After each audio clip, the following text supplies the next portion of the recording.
Greetings and bienvenue, Midnight Crew. Thank you for returning to this broadcast. And welcome to new viewers joining us for the first time. If you like a video, then feel free to subscribe. Anyone interested in sharing the most scary, creepy, or paranormal experiences they have ever had? They can be inexplicable or totally explained, but as long as they were scary at the time, it counts. I have a few to share myself over the next few posts. Hope someone else is interested enough to share a few as well. My first creepy experience occurred in my barn. I live on a farm. I had heard freaky stories about my barn since I was little, but never really believed them. The people sharing were my dad and my aunt, who are both liars. The first instance was that my dad and aunt were both in the barn one night, and with their backs turned, they heard a loud noise. They turned around to see a large feed bucket had somehow ended up on the other side of the room and was rolling around as if it had been thrown. A few years later, my aunt was alone in the barn at night, brushing a horse, and she heard a voice say, "You missed a spot." Rational explanation or not, that shit would scare the hell out of me. But again, she is an unreliable narrator. My personal experience happened in the middle of a bright, damn sunny day. I walked into the barn. It was faster to go through it than around, and a box fan, sea image, for cooling the horses was leaning against the wall. It was on and spinning fast, but as I walked into the barn, it slowed to a halt, as if it had been turned off when I walked in. A moment later, I realized it was unplugged. This freaked me out, so I bolted back out the door, but the extremely heavy barn doors slammed shut in my face. This is relevant because these busted-ass doors dragged on the ground and had to be lifted to move. A simple wind couldn't push them, and it wasn't a windy day.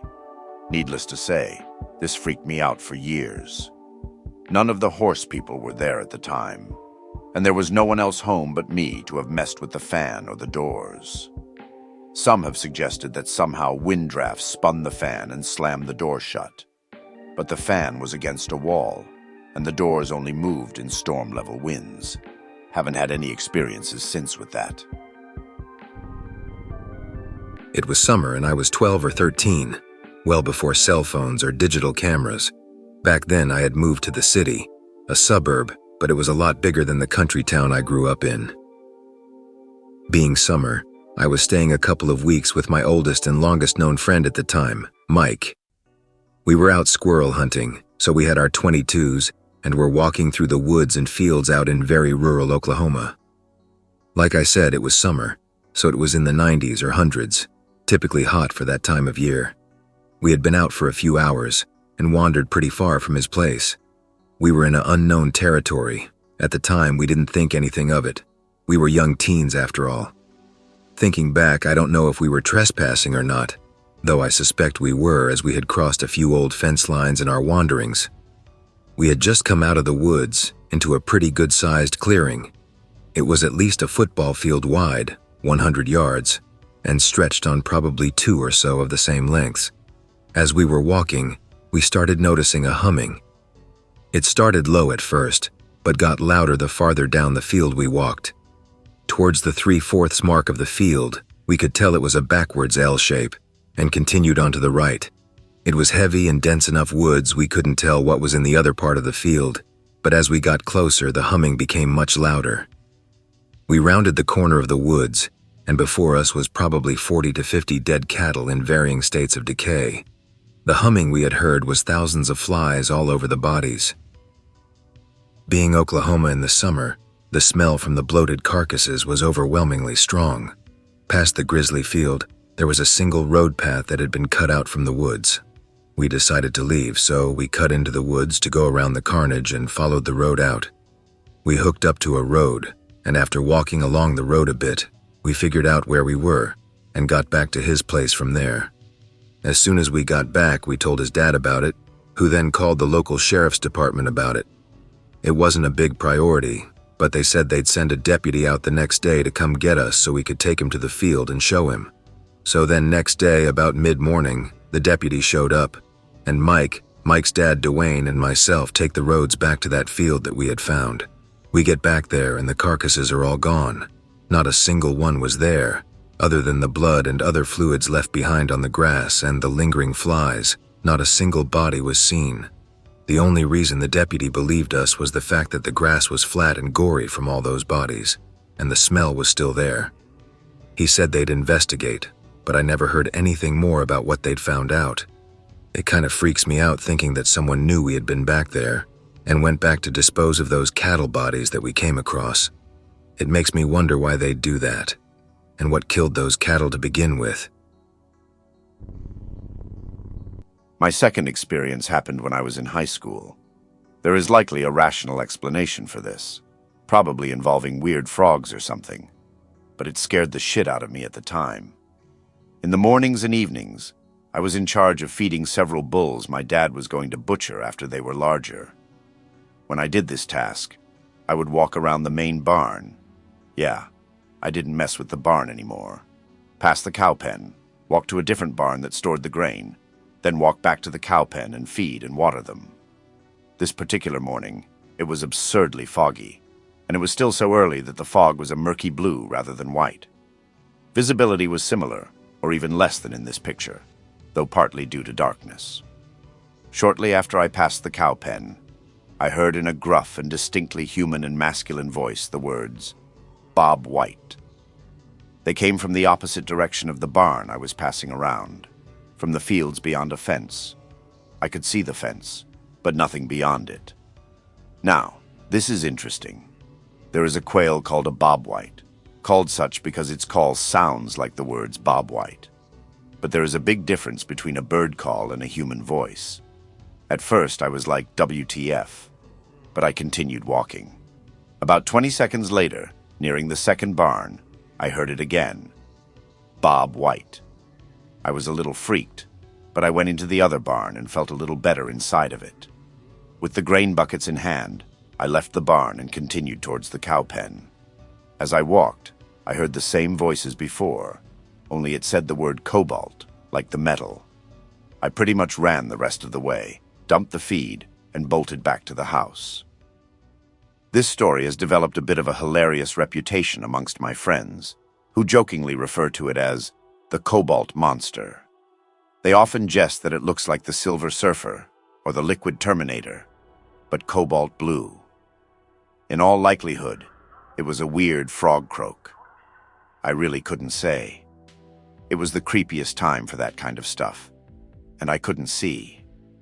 It's possible someone was screwing with me, but I live in the middle of nowhere, and it was about 5:30 a.m. in the morning on a farm. We don't get pranksters, or even crime, the area is so secluded. Still, the story has grown to be fondly and jokingly remembered by myself and friends. And anytime something weird happens, we say, it was the Cobalt Monster. Well, a lot of weird shit happened to my family in our former home and in our street back in Mexico City. I'll start with one of the shortest things I can remember. My parents were having problems with my dad gone for long periods of time because of his job campaigns and shit, weeks even. This resulted in my mom staying up late almost on a daily basis alongside the maid to keep her company. Sometimes she would let us stay up with her until midnight. One of those nights the maid and my mom were smoking by the window around 2 in the morning. My bro and I were horsing around in the room with them when we hear my mom say, "Hey, who's that lady across the street? She's been sitting there for quite a while." We look outside the window and true enough, across the street below the street lamp there's this lady with a shawl covering her face sitting on the pavement. You could see nothing of her face, as if there was a void of darkness where her face should have been. The maid shrugs her shoulders and comments jokingly how it could be a spirit. We as kids get uncomfortable at the notion. Then my mom actually calls out to the lady across the street, "Good evening. Are you all right?" The lady answers saying that she's fine. "Do you need a place to stay? Because if you don't have one, you can stay with us for the night since it's already quite late." "No, I'm quite fine, thank you. I am waiting for someone. They should be here any moment now," she says. "Okay. If you need anything, don't hesitate to come." My bro and I are shitting bricks. My mom invited what could have possibly been in our little minds a ghost to stay with us. The maid asked why she'd done that. My mom simply said that it was out of respect to the souls roaming the night. The lady stayed outside until we went to bed, and ever since then, while I was at that house, I hesitated to look outside the window past midnight out of fear of seeing something I shouldn't during those hours of the night. I think this is my last strange experience and is a collection of a few, namely a few clairvoyant and/or prophetic moments I've had. I'm sad I haven't had one in over a decade, but I appreciate them for what they are. Whether they are true, imagined, or twisted in my mind, I won't be the judge of. But I will share them, and hopefully others can chime in with creepy experiences they have had. When I was in second grade, I awoke one morning, having just been having an incredibly short dream, only a few seconds long. In the dream, I was with my mother, sitting in a pair of orange chairs which were sitting in front of a small booth with a countertop with a woman behind it. My hand was on my head, and that was it. I awoke. Later that day, I was very excited. 2 of my friends were coming over, a rare event to even have one. As I mentioned, I lived in the middle of nowhere and went to a private school 30 minutes away, so most friends lived 25 to 50 minutes away. Get-togethers were uncommon. Either way, I'm not the aggressive sort, but my 2 friends were play wrestling in a nearly pitch-black room in my basement. I edged towards a slightly lit area of the room, and mistaking me for the other friend, my friend Gary pounced on me, smashing my head against the corner of a TV stand, making a pretty big gash. I had to be taken to a hospital to get stitches, but when we got there, we went up to the reception desk, whereupon my mother and I sat down in a pair of orange chairs in a small booth at a counter with a nurse receptionist on the other side. I was holding a cloth to my head at my mom's instruction. That was the only time I had any type of prescience, and I'm sad that it only happened once. I had 2 other situations in which I was aware of some information that I had no way of knowing. The first was slightly more impressive, to me, the second less so. In the first, I went with my little sister and mom to see a play at my sister's K-8 school. I had gone to the same school, but was in high school at the time. One of the girls in the play was a blonde-haired girl. 7th or 8th graders were the only ones allowed in the plays. I had never seen before. My sister later informed me she had transferred in during the 7th grade, so I had no overlap with her. At one point, my mom asked, "Do you know who that girl is?" about the blonde-haired girl. Without knowing how, my mind immediately jumped to the name Samantha Weaver. My mom then said, "That is Samantha Weaver's sister." Now, to explain this. Samantha Weaver was a girl who went to the same school and was in my class. We were classmates in kindergarten through 2nd grade, but she and her family moved to England, and I never saw her again. Her sister was young enough that she would have been 3 or 4, and I was not friends with Samantha, nor did I know she had a sister, who never went to the school until I had graduated. In fact, Samantha or her sister would be the last person to be there, as I was still of the belief that she was in England. She was not. She ended up being there that night at the end of the play. Still, I'm not sure how I could have made the connection. How could I have seen a 12 or 13-year-old girl and instinctively know she was related to a 7-year-old girl I hadn't seen in 10 years, nor cared about at the time? Maybe it was just an unprecedented moment of deduction, but I couldn't rationally see how I made the connection. The only thing they had in common was hair color. So I either had some sort of extrasensory moment, or I had a freak incident of flash insight that worked on a subconscious level. Both options are weird enough that I value them as strange.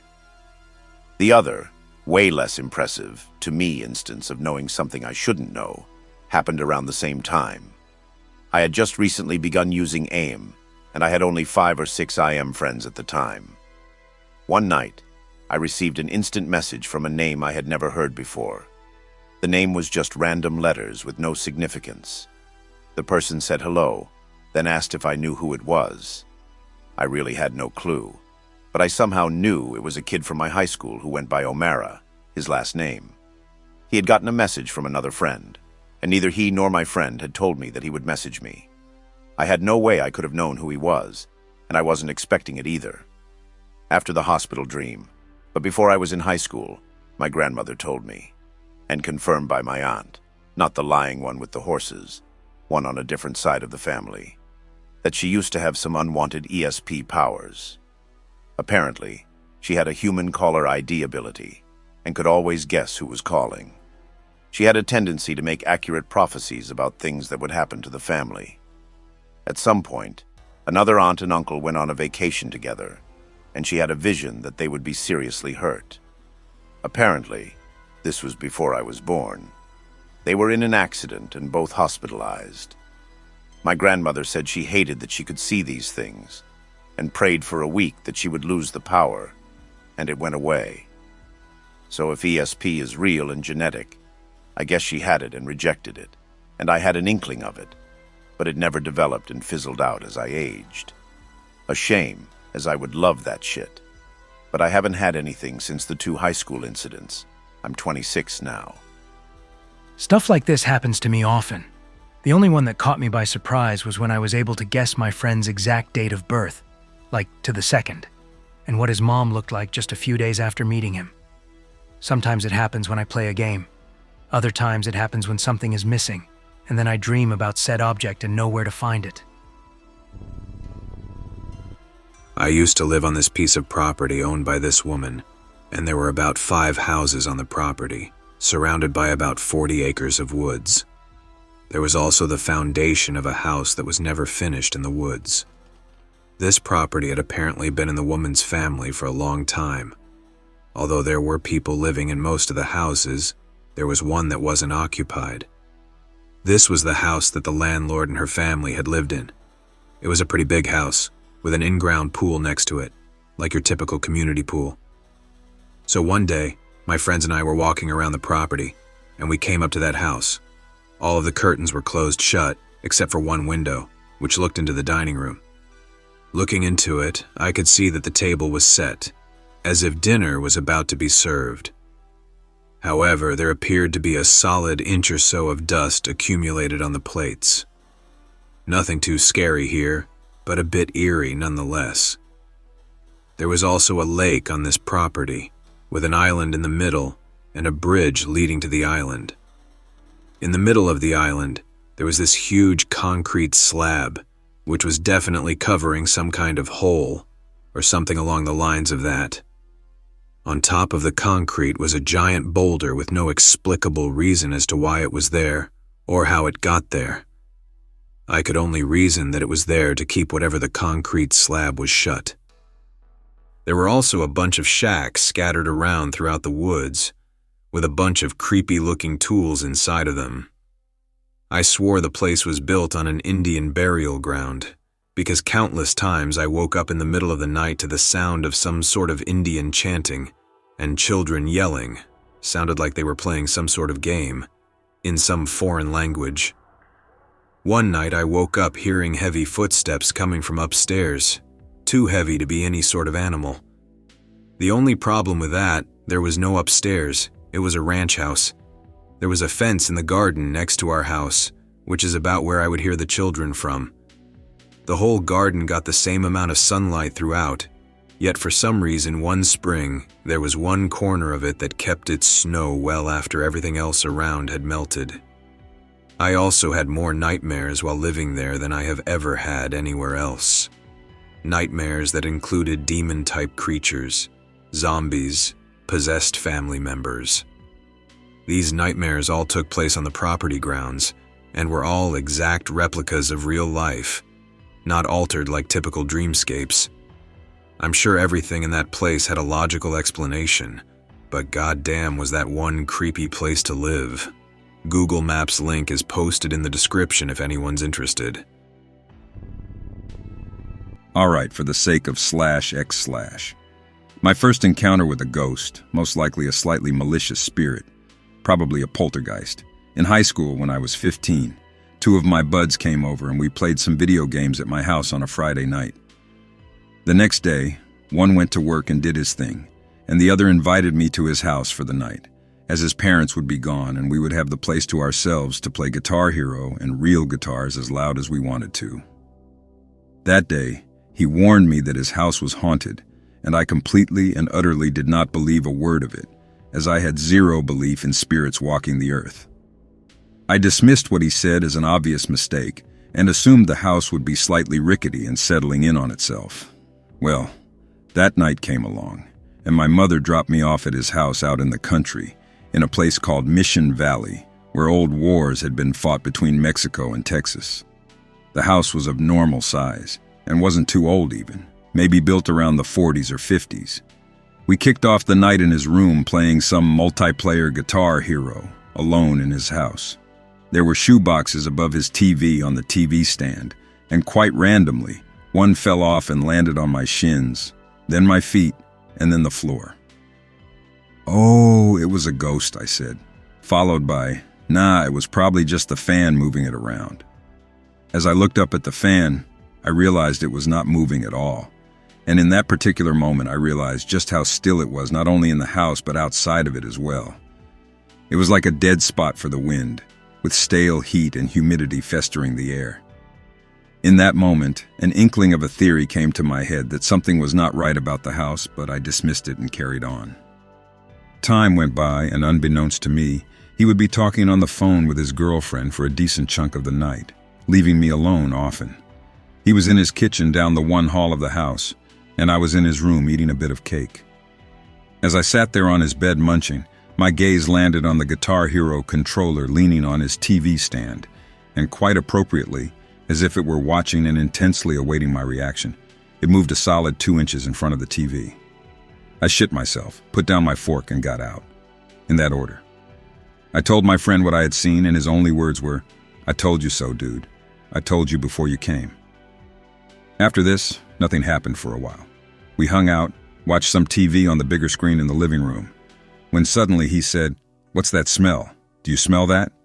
And then got up and straight bolted for the front door. And I mean, he was halfway gone to the damn moon before I realized what he was doing, and where he was going, and why he was leaving.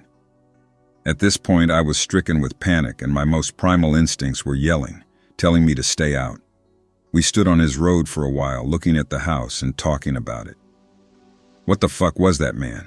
Why did you suddenly run? It really freaked me out," I said. "I smelled a bad one. I've always heard you can smell a really bad one. It smelled like pure burning garbage, and I knew we had to get out of there." At first I was slightly confused and thought he was joking, that it was all a big joke and there were fishing lines around the room with him being the maestro behind it all, and that he had just farted and made it seem like a ghost joke, a her. But as the night continued, I would only begin to fathom the monstrosity of a benevolent spirit that wants you to feel fear, wants you to know it is there, and feeds off of this energy as it snowballs out of control. The night continued on. I was paralyzed with fear most of the night, but something was beckoning me to stay. Something in me had to know, the strongest thread of curiosity stricken in my head, just what else this thing could manifest and make happen. We tried watching TV and listening to music, to no avail. The TV channel would switch randomly and keep going up, and up, hit 0 and start over again. Both remotes were visible for the satellite and the TV, so neither of us pressed anything. The TV was just pure berserked, static and channels galore. Eventually it stopped. My friend got up and looked at the ceiling fan in the living room. He reached up and touched it, and it immediately came to a halt. There was no electricity running through it. It was just moving all along on its own for the past 15, maybe 30 minutes. The door to his parents' room behind the couch in the living room creaked shut while we were in there, and both of us gave it one glance and quickly resumed watching TV. Back in his room, we both saw a shadow float up behind his guitar amp in the corner of the room, and then ever so silently back down. I was the first to look in that direction, and he then said, "You saw that too?" At which point I shit myself for the second time, because I thought it was my imagination again. It turns out they don't like to be ignored, and will manifest in the corner of your vision, only to silently observe you and then float back away into the ether. Later in the night, my friend is on the phone with some chick from school, talking about ghosts and stuff. The call gets messed up. We can't hear her saying anything. We dismiss it and hang up. A few moments later, on his cell phone, he gets a random call from an all-0 number, and then gets a voicemail. The voicemail was a recording of both him and our friend on the house phone, as if the cell phone could have been a third party and recorded it all. The night continued on even more, curiosity controlling me, preventing me from calling home to Mommy and getting the nope out of there. Whatever it was sentient. It knew things. It knew what to do to you to freak you out the most. My friend said the night I was there was the worst it had ever been in his entire life, as only 3 or 4 things had happened to him before this night, including a CD sticking to the ceiling that was in his backpack, a beer cap flying around his room, music playing by itself, the same song on the stereo. Set Me Free, Your Heaven's a Lie by Lacuna Coil was on repeat during the night I spent there, all on its own doing fucking creepy, and things happened to his mother as well sometimes. She would feel it lay down in the bed next to her, or try to push her down into the bed harder at night to the point of her not breathing right. I showered, and it lifted my wet hair straight up into the air. I'm telling you right now, whether it is my bat shittiness, or whether it was psychokinesis, or whether it was a sentient thing, my hair stood straight up briefly in the shower. And at that point I nearly broke down, but I just got out of the shower and ran half naked into his room and told him I was through with coming back here. I tried to sleep, but they physically moved the tent-like sheets that were on top of my feet, and I could feel their presence, forever pacing around the bed. Except that the whole being touched by something invisible thing wasn't even the worst that could have happened, or the worst that did happen. You listen to me right now, /X/. If there's one thing you take from my story, it's that you do not point at a ghost when you see one. You point, it's like a beacon. It's like a vacuum tunnel that draws them into you. It's an open invitation for them to get into your head and learn what they need to do next. Yeah, I saw one all right. It was white and pretty short, only a few inches above the kitchen counter. I was at the beginning of the hall, 15 feet from the kitchen, 15 feet from my friend's open door when I saw it. I pointed at it and had a brief realization that I'd just done completely goofed because something made me aware that it was aware of me being aware. I slowly turned around and walked to his room when, well, what can I say, but the hair stood up on the back of my neck and I felt its malice penetrate the room way too suddenly. I felt it rush at me from beyond the grave, from the kitchen. It was like it ran at me full force in an attempt to do something. Needless to say, I felt this and bolted for his room where I slammed the door behind me and felt safe for some damn reason. Anyway, that's the scariest moment of my entire life. Don't point at them /X/. A few other minor things happened that night, but only stuff like muffled footsteps when it is silent and electrical switches being switched on and off. Bit of a PS.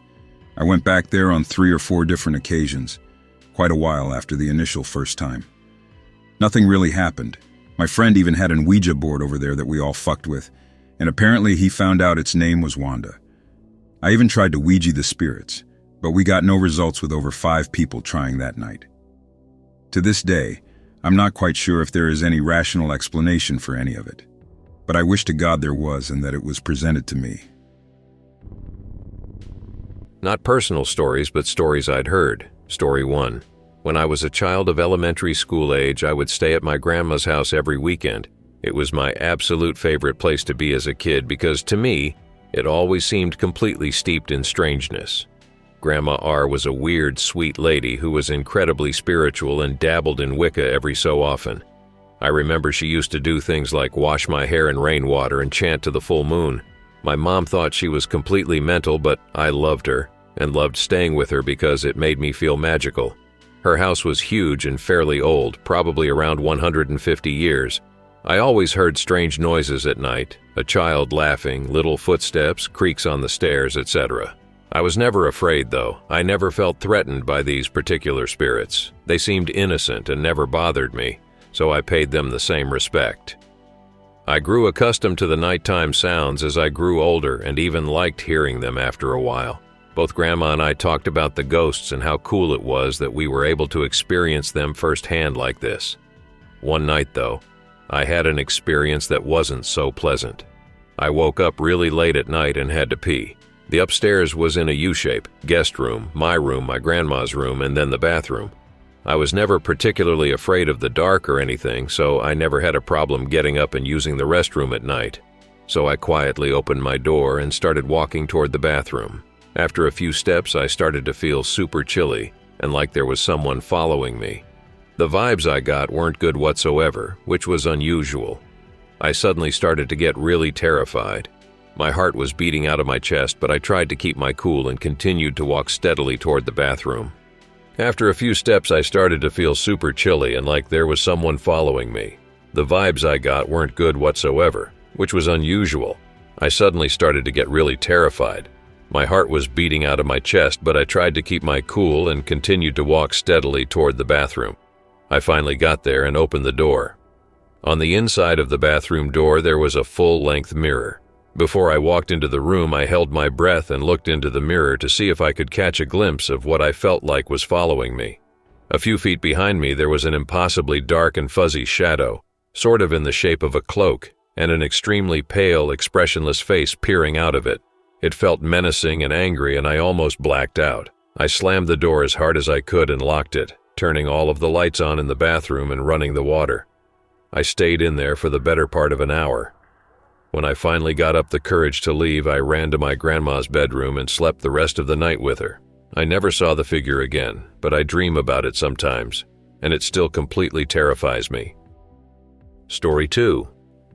Hey there, I've been following your blog for a while now and I really enjoy it. I'm going to post a very unnerving experience from my childhood on here that I hope you will like. When I was 10, me and my brother enjoyed scaring each other as well as watching scary movies. We lived in an old farmhouse on the city outskirts. One day, we decided to start digging around for treasure. Me being a young kid and him being a teenage brother, that had to oblige. We started at a rose bush near a row of trees to the left of our driveway. I dug for a minute and then we hit something. It was a small tin, enough to fit a loaf of bread in. We took it out and it smelled awful, but decided to put it on the front porch. The next morning, my grandma, who lived with us, commented that she had seen a woman in a wedding dress the previous night and said she was looking for something. My mom didn't really listen to her, but my brother, who always thought the house was haunted, was terrified. We didn't think too much of it and just went on with our day. I pretty much forgot about the tin and slept well that night.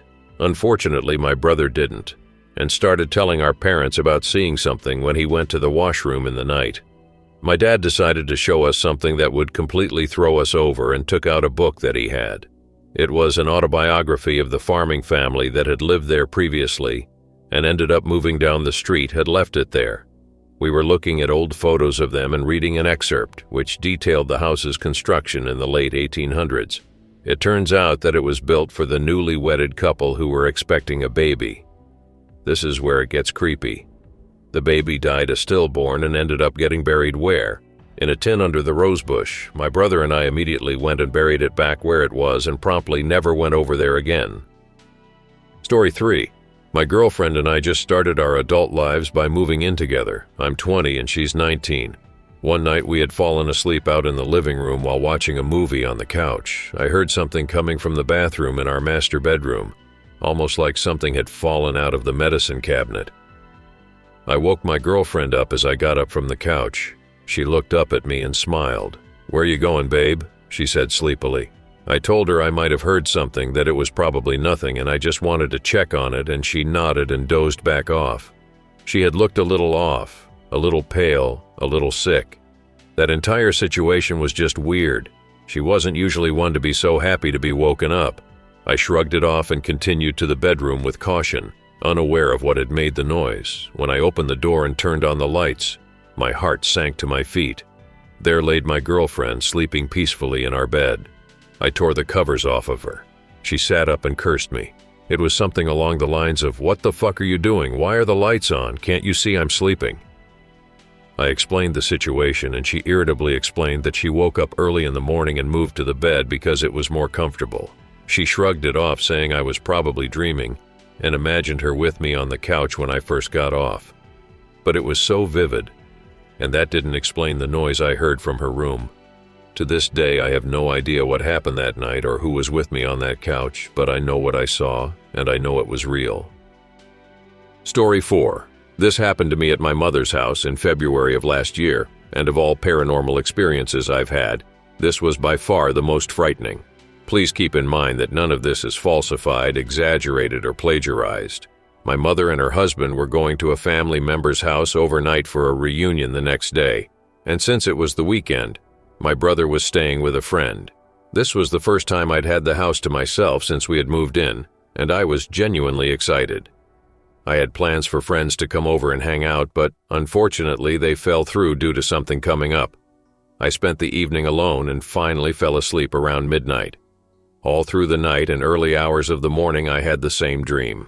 A man, though I was unable to distinguish any facial features other than a large, toothy smile, was holding a camera to me and taking photos. The flash was incredibly bright and it felt eerie to say the least. It felt very real, but then again most of my dreams do, so I didn't get too spooked.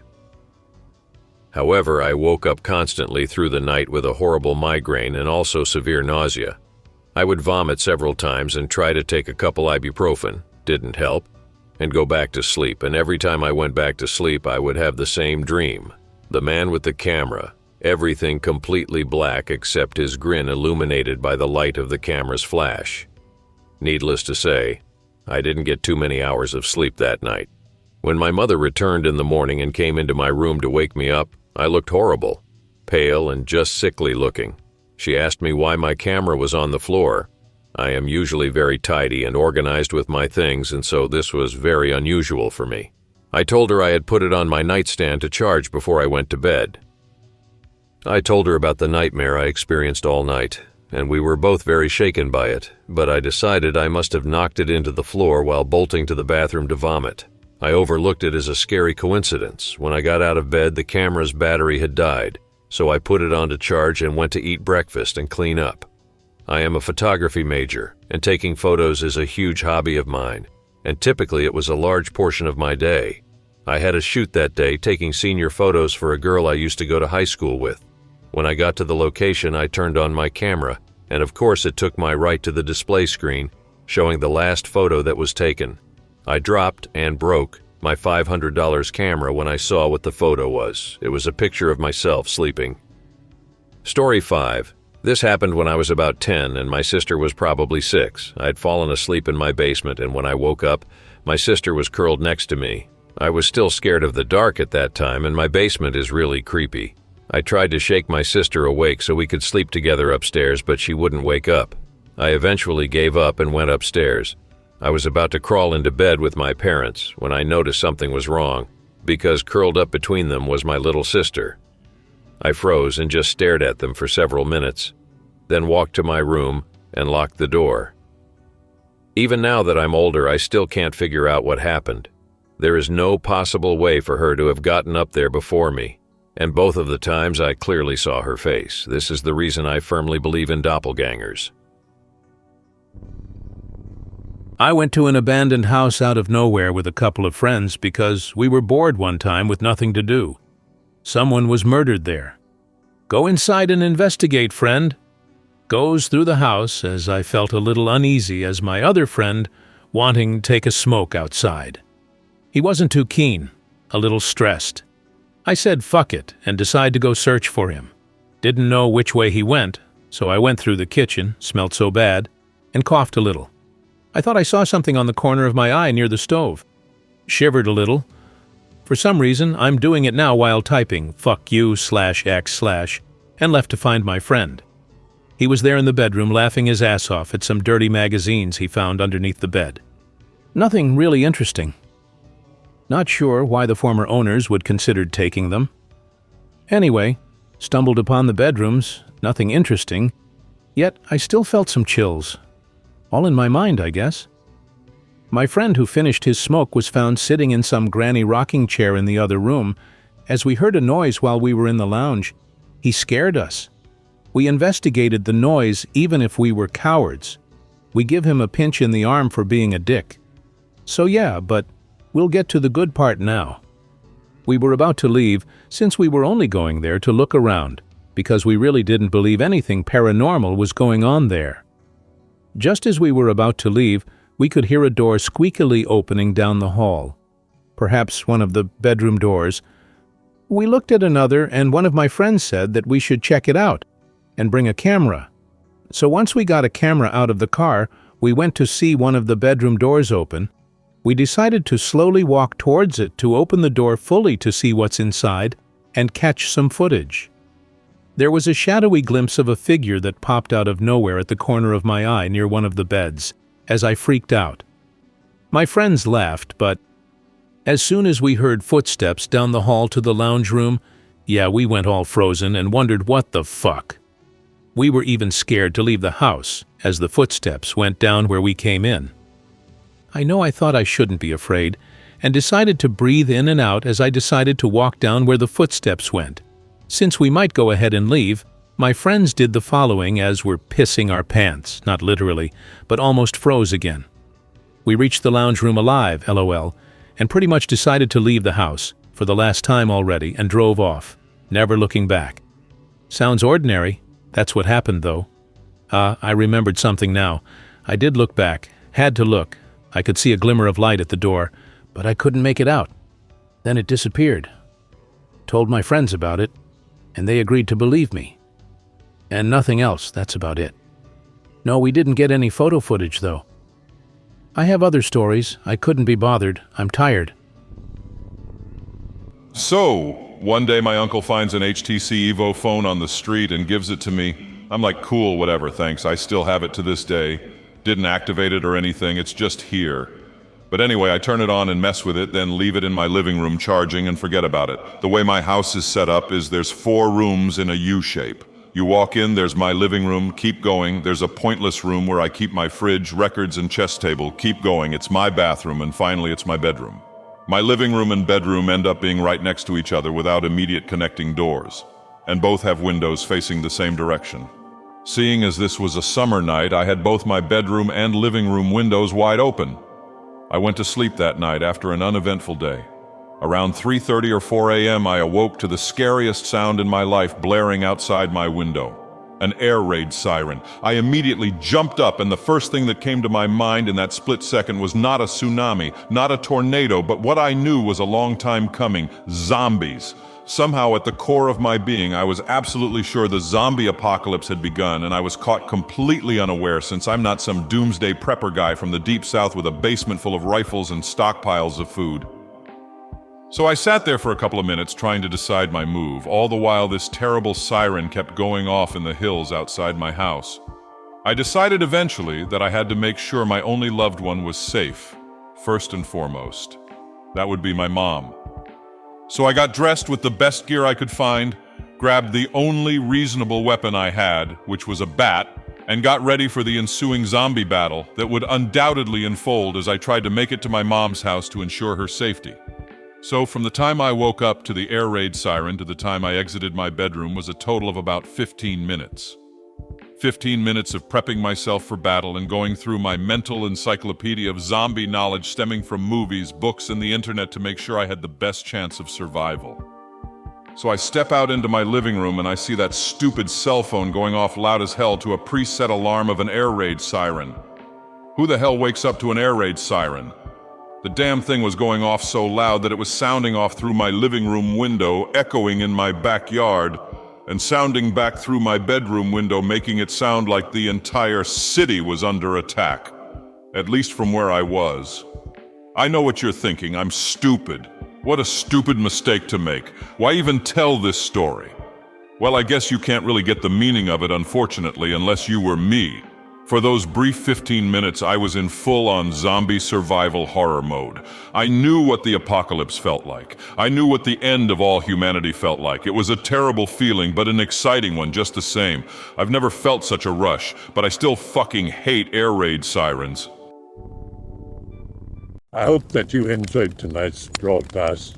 If you enjoyed tonight's story, then please subscribe to the channel as more Greentext will appear daily. A new broadcast will appear when the clock strikes midnight Central Time.